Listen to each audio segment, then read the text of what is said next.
नमस्कार दोस्तों, आज से करीब 4 महीने पहले हाइड्रोजन बसेस दिल्ली में लॉन्च हुआ था और आने वाले टाइम में हाइड्रोजन कार दुनिया बदलने वाली है। It's all about hydrogen. It's powered by hydrogen. लोगों के लिए यकीन करना मुश्किल था कि ये सिर्फ वाटर एमिशन करते हैं। इसे बनाने वाले कंपनी और कंट्री जैसे इंडिया जीरो एमिशन के नाम पर उभर के आए, लेकिन आज से ठीक 4 साल पहले 7 अप्रैल 2022 सुबह के करीब 8:30 AM नॉर्थ कैरोलिना के हाइड्रोजन प्लांट पर एक एक्सप्लोजन होते हैं। देखते ही देखते अगले कुछ घंटे में 50 से ज्यादा घर पूरी तरह डिस्ट्रॉय होने के बारे में बताया जाता है।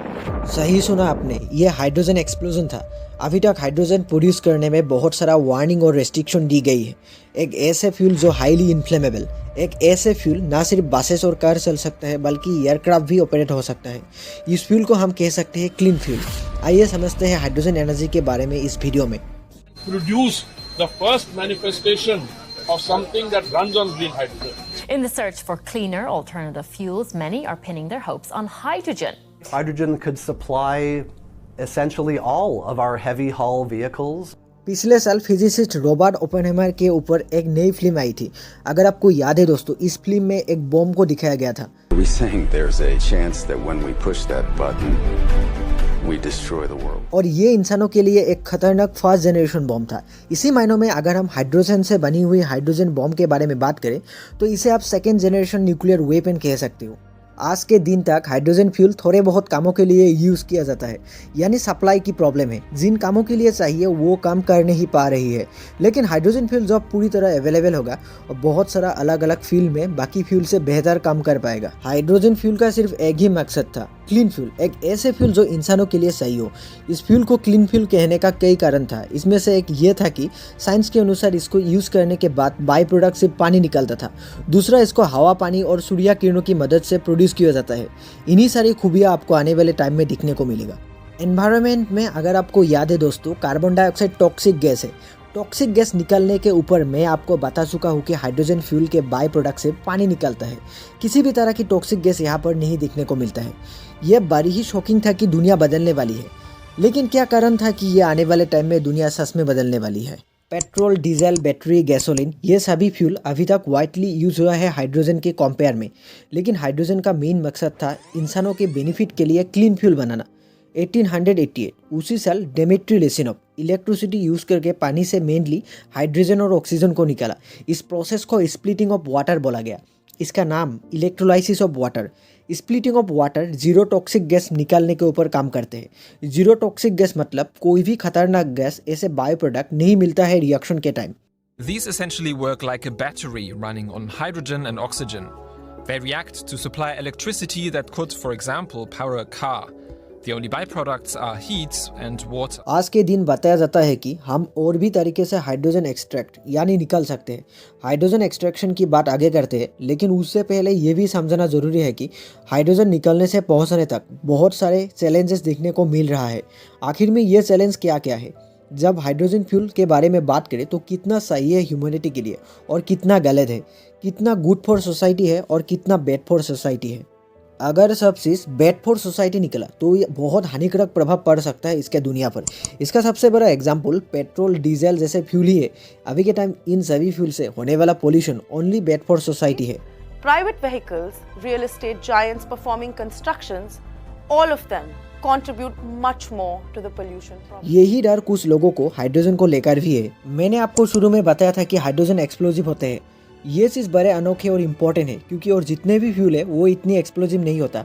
हाइड्रोजन फ्यूल को यूज़ करने से पहले सम रिसर्चर्स ने ये बोला कि जिस तरीके से हाइड्रोजन फ्यूल को ट्रांसफ़र करने के बारे में सोचा जा रहा है, इन्हें चिंता है। अब हाइड्रोजन फ्यूल पर वापस आइए।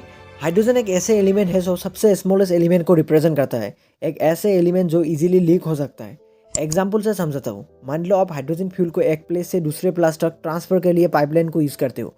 आपको बता दूं कि हाइड्रोजन ऑक्सीजन के साथ मिलकर बहुत ज़ोरों से आग निकलता है, तो पाइपलाइन से अगर किसी भी तरीके से हाइड्रोजन निकलकर ऑक्सीजन के साथ घुल जाए तो ये हाइड्रोजन एक्सप्लोजिव में कन्वर्ट होने के लिए ज़्यादा टाइम नहीं लगेगा। दूसरा, हाइड्रोजन किसी भी मेटल के साथ रिएक्ट करके उसे तोड़ देते हैं। साइंस की भाषा में इसे हाइड्रोजन एम्ब्राइटलमेंट कहा जाता है, यानी ट्रांसफ़र के लिए अभी के टाइम आप मेटल पाइप्स को भी यूज़ नहीं कर सकते। Hydrogen embrittlement doesn't only affect steel, it also affects titanium alloys, for example, that go into planes. It affects nickel alloys that are used to drill holes to look for oil and gas, for example, which might still not be perfect. सोच कर देखो, यानी अगर हम hydrogen transfer के लिए किसी भी सिचुएशन में पाइपलाइन का सहारा लिया तो ये सिचुएशन काफ़ी खौफनाक हो सकता है।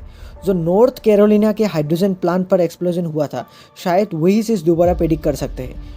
पाइपलाइन तो मैंने आपको एग्जाम्पल दिया, लेकिन यही चीज़ दुनिया में कहीं पर भी हो सकता है, जैसे कि सभी कार या फिर एयरक्राफ्ट। हो सकता है आने वाले टाइम में सिचुएशन न्यू टेक्नोलॉजी और न्यू रिसर्च के आधार पर सुधारा जाए। दूसरा, अभी के टाइम इन सभी प्रॉब्लम से बचने के लिए टाइम टू टाइम आपको सभी पाइपलाइन इंजन को रिनोवेट करना पड़ेगा। लेकिन हाइड्रोजन फ्यूल बाकी फ्यूल से नेक्स्ट लेवल पर जा सकता है, क्योंकि बाकी फ्यूल अपनी टॉक्सिक पॉल्यूशन होता है, उन पॉल्यूशन के बेसिस पर हमें एनर्जी मिलता है।